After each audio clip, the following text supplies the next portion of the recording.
Баршаңызға сәлем. Бүгін сіздермен бірге осындай жаз мезгіліне арналған өте оңай салат дайындайтын боламыз. Ол үшін менімен бірге болыңыздар, менің видеомды соңына дейін көріңіздер.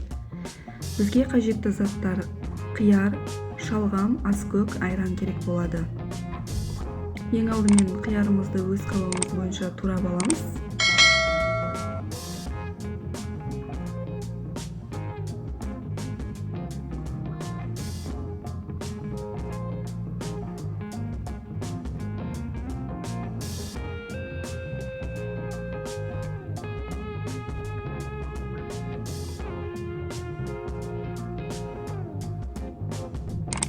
Енді шалғамымызды турап ыдысымызға сала береміз. Яғни шалғам дегеніміз орысша айтқанда редиска.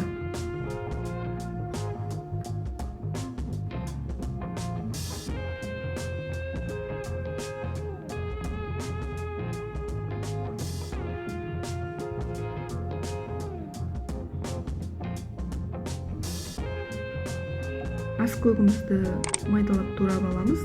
Барлығын турап ыдысқа сала береміз.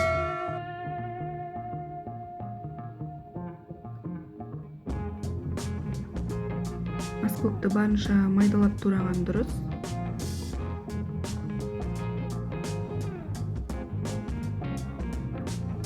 Енді қалауымыз бойынша тұз қосамыз. Үстінен айранымызды қосып, жақсылап араластыратын боламыз.